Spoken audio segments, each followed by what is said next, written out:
This is the VOA Special English Economics Report. The United States Postal Service has reported a loss of over $5 billion from April to June.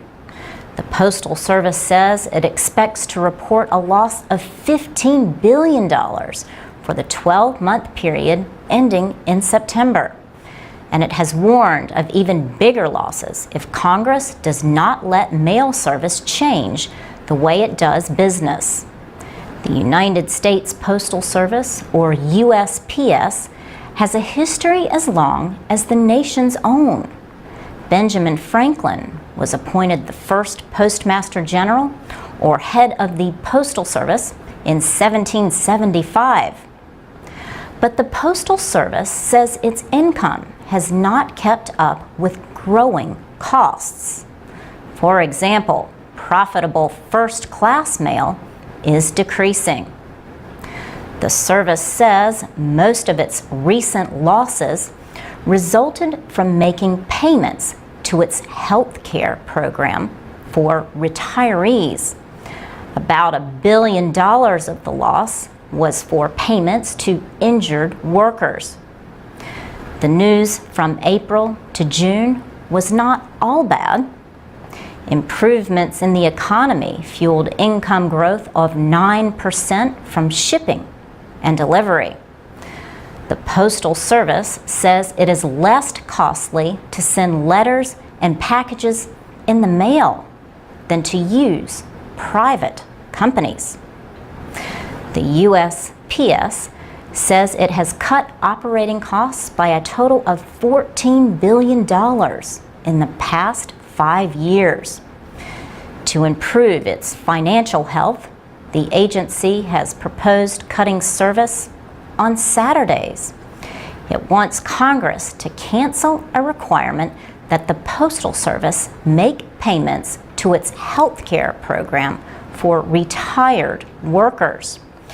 USPS also wants the Treasury Department to return $11 billion in payments made to its pension plan for retirees. On August 1st, USPS failed to make a required payment of $5.5 billion for health care benefits for future retirees. It was the first time the Postal Service has ever failed to make such a payment. And the service is warning that it may have to delay making payments to companies to which it owes money. The Postal Service says that without major changes, it will continue to lose billions of dollars a year. The Washington Post newspaper reported that Postmaster General Patrick Donohoe told reporters, "Congress needs to act responsibly." In his words, this is no way to run any kind of business. The Postal Service receives income for its operations from the sale of stamps, products, and shipping services. It does not receive direct government assistance, but is controlled by the federal government. For VOA Learning English, I'm Laurel Bowman.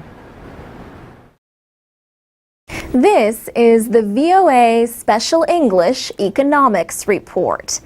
The United States Postal Service has a history as long as the nation's. The Second Continental Congress appointed Benjamin Franklin as the first Postmaster General in 1775. In September, the current Postmaster General, Patrick Donohoe, brought an urgent message to a Senate committee. He told the Committee on Homeland Security and Governmental Affairs that the post office could need more money by the end of the month.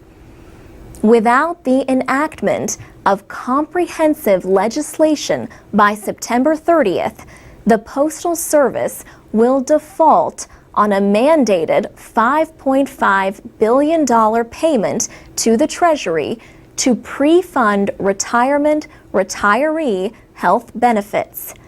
Our situation is urgent. The Postal Service had losses of almost $6 billion for the 9-month period ending in June.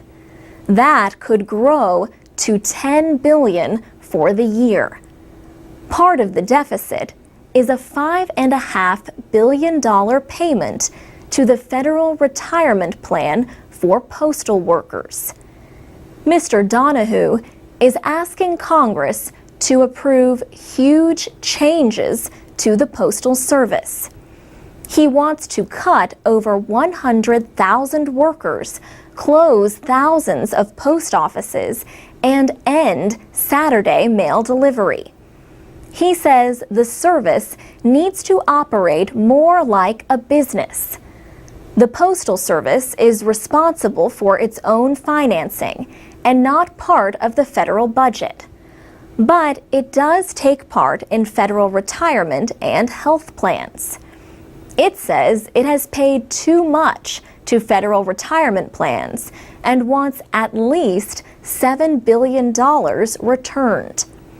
Mr. Donahue also wants to pull the Postal Service out of the federal benefit plans. He says the service's proposals could cut $20 billion by 2015 and return it to profitability.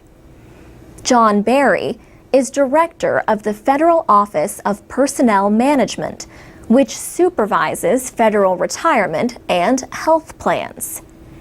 He said the Obama administration would soon announce its own plan. At the hearing, Senator Susan Collins criticized the administration for not having a plan already. Leaders of 2 labor unions representing postal workers have also criticized the proposed cuts. The United States Postal Service has over 560,000 employees. It reported revenue of $67 billion last year, more than either of its biggest private competitors, FedEx or UPS. But as the amount of physical mail decreases, so too have the earnings from Postal Service operations. For VOA Special English, I'm Alex Villarreal.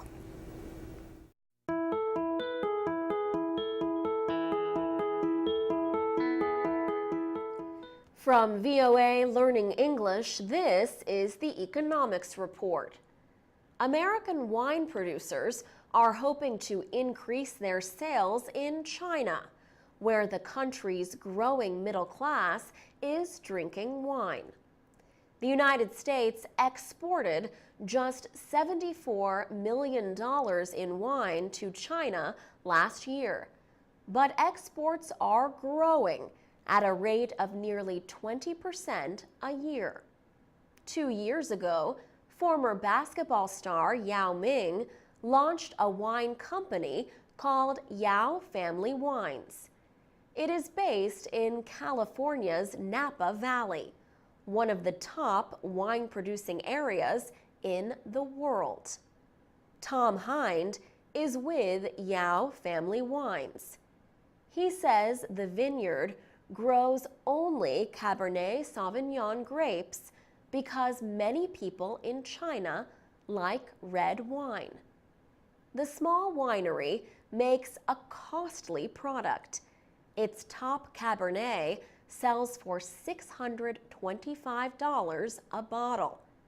Napa Valley's Black Stallion Winery also looks to China as a promising market. Holly Evans works for the company. She says the company has 2 wines that are sold throughout the United States and also in China. Many moderately priced wines are exported to China. They include some from the San Antonio Winery in Los Angeles. 15% of its production goes to China. The Wine Institute represents more than 1,000 wineries and allied businesses through California.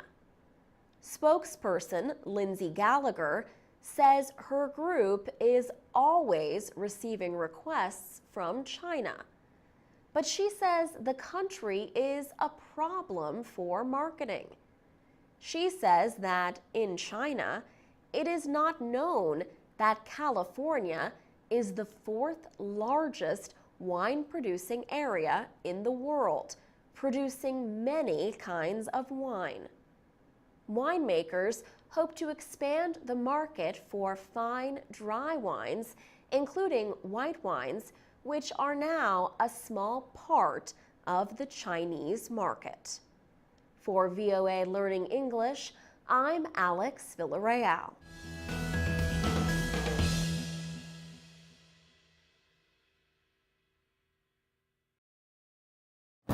This is the VOA Special English Economics Report. American Treasury Secretary Tim Geithner recently urged China to let the exchange value of its money rise. Mr. Geithner was among top officials from both countries who gathered in Beijing for the U.S.-China Strategic Dialogue. Their goal was to increase cooperation on security and economic issues. Secretary of State Hillary Clinton spoke as the meeting opened on May 3rd. She said the two sides were working to build a relationship so that both countries grow without unhealthy competition or conflict. She noted that nations must deal with issues of economics and international politics in a way that is not win or lose, or what she called zero-sum. Secretary Clinton also said that both the United States and China have to meet responsibilities to their own citizens and the international community. The value of China's money, the yuan, was among the economic issues discussed at the meeting. In early May, the exchange rate was over 6 yuan to the American dollar.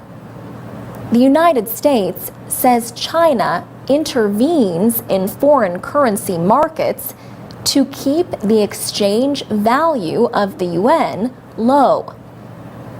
A lower value means Chinese exports are less costly than their competitors. Critics also say China unfairly supports its industries with many other forms of government support.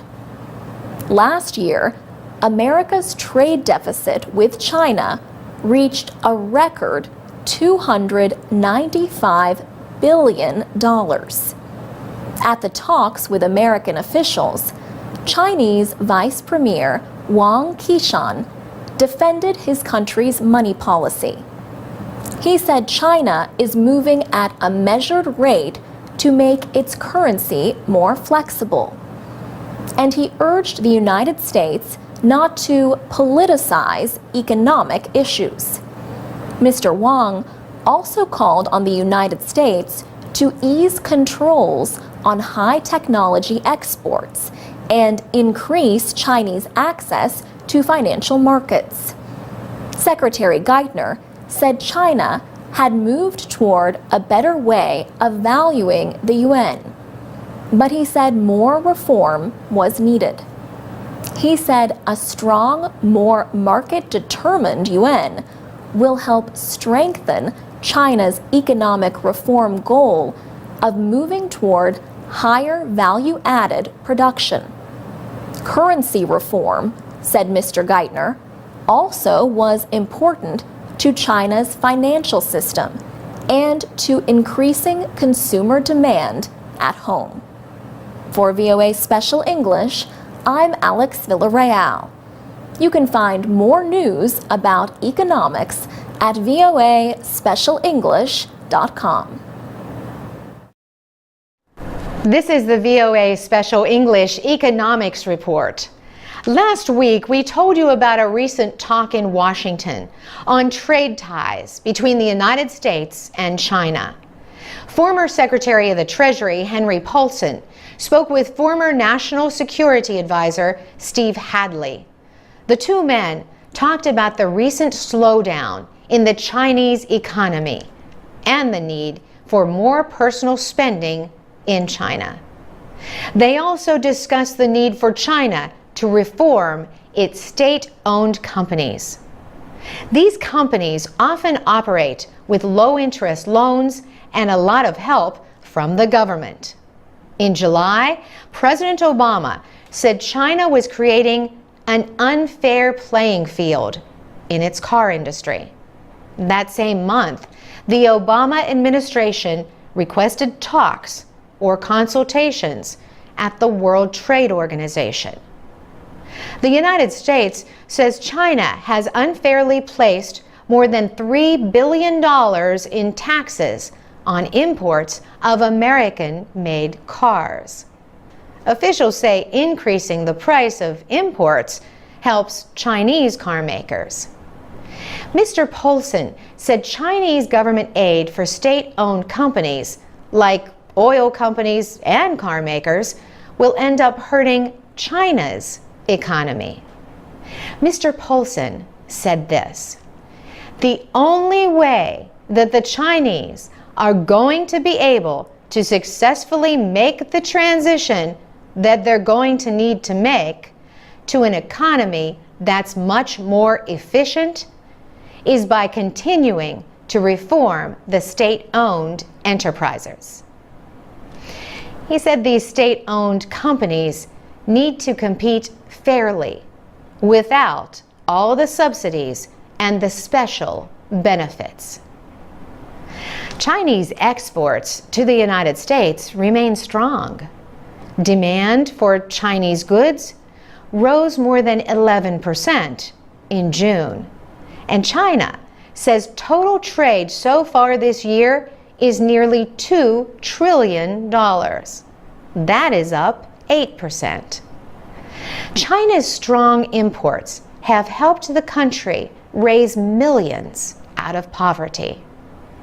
These gains were noted at human rights talks in July between the United States and China. But American officials say political reforms in China have been slow. The head of the American delegation, Assistant Secretary of State Michael Posner, noted China's economic gains. But he said political reforms in the country have not kept up with its economic changes. He said the human rights situation in China continues to get worse. Mr. Posner said, "Like people everywhere, Chinese people want to be treated with dignity. This means they seek economic opportunity and jobs. At the same time, they seek a lawful way to voice legitimate grievances and have a meaningful role in the political development of their own society." And that's the VOA Special English Economics Report. I'm Carolyn Presutti. This is the VOA Special English Economics Report. The job market is more competitive than ever for millions of workers around the world. In America, one reason for that right now is high unemployment after the worst recession since the 1930s. But other reasons involve changes in the needs of the American and global economies. In big developing economies like India and China, high turnover rates mean workers often move from job to job.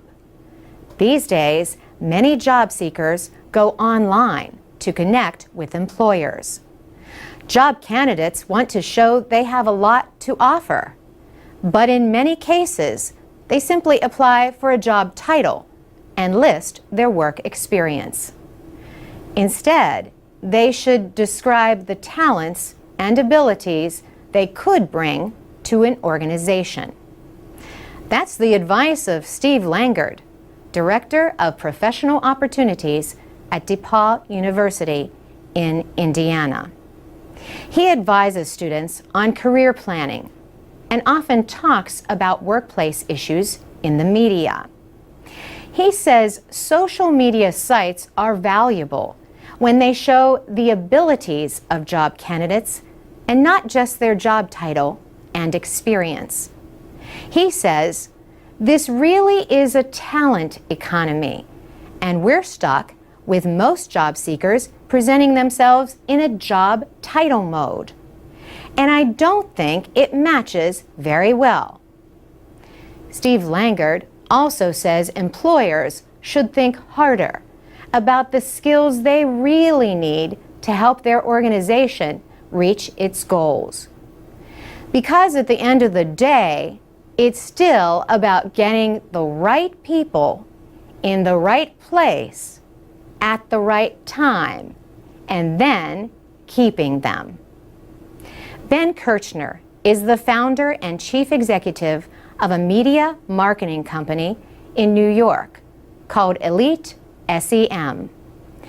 SEM is search engine marketing.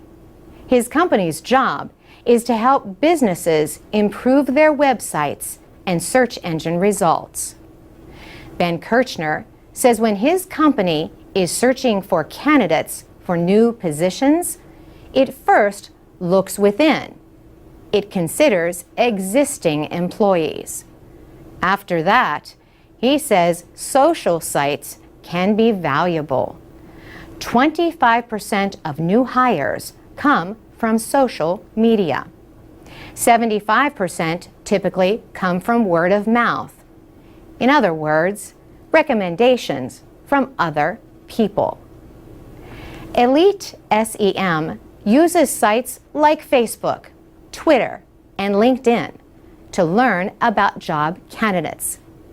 LinkedIn is a networking site for professionals, so users might be more careful about what they say.